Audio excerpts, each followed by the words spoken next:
Hi there, it's Nick Dutch back again, obviously with my lovely new teeth in place. Feels very good. It actually feels rather weird. It's still difficult to eat properly and to speak with great clarity, so do try and bear with me whilst I'm getting used to the fact that, the shape of my mouth is slightly different. Anyway, I've been asked to talk about past lives and past life therapy in particular. And in order to understand this idea, I think it's worthwhile looking at where we get our wisdom from as humans. We seem to get our wisdom from stories.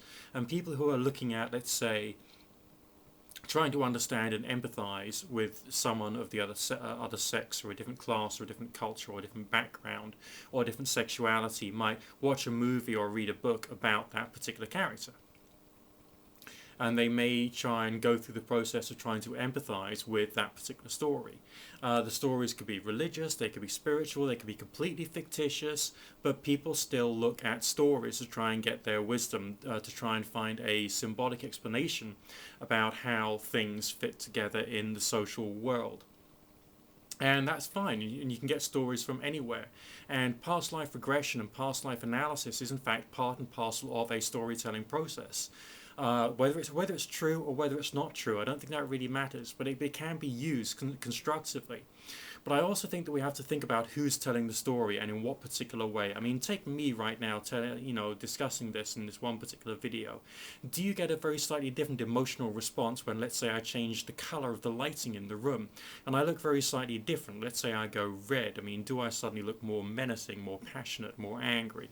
Or if I carry on talking in the same monotone tone and I suddenly change the color yet again to blue? I mean, precisely how does that actually affect you as a viewer of this video? How does that affect you as the person who is trying to understand the story that I'm telling right now? And how does that influence, let's say, the way in which you perceive me, or indeed the way that you perceive the subject that I'm telling you? Okay, think about it, because if you're seeing a different color here, maybe that's having an impact upon you. But there's colors in writing as well. There's colours in terms of the way in which a person expresses themselves. There's colours in terms of the use of simile and metaphor and analogy. So we have to think carefully about the storyteller as well as a story that's being told, and whether you yourself are getting the right understanding or a useful understanding from it. So, yes, past life analysis is a fine thing, or past life therapy is a fine thing. Does it necessarily mean to say that the past lives that we are looking at are actually genuine? Well, maybe they are and maybe they're not. I don't think that really matters. I think what matters is the benefit which you get from it and how it colours your interpretation of the world around you, and whether that is done in a way which is, or whether you're getting a good explanation or a bad one. Because small things, subtle things can dramatically change the way in which something comes over. I mean, let's say I tell you something completely and utterly deadpan, like Wivens fell down the manhole this morning.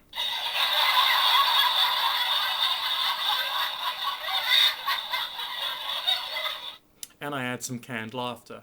How does that actually affect the statement?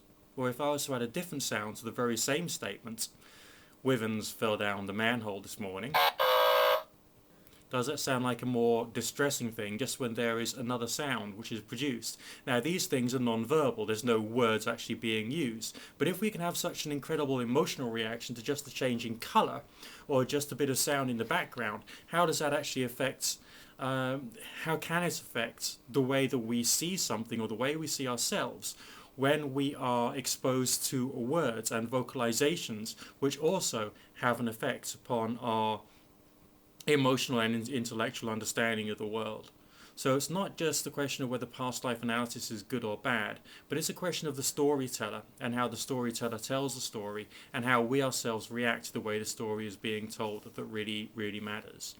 I mean, you can go through, you can watch movies for therapeutic purposes, you can watch videos on YouTube for therapeutic purposes, you can create a fantasy world for therapeutic purposes. All these things can be done. You can use tarot symbolism for therapeutic purposes. You can use bits from the New Testament and Old Testament, or indeed the Norse sagas for therapeutic benefit. All these things are there for us, and we have to choose that which is right for us at that time in our life and what we're trying to learn, what we're trying to develop, and what we're trying to go through.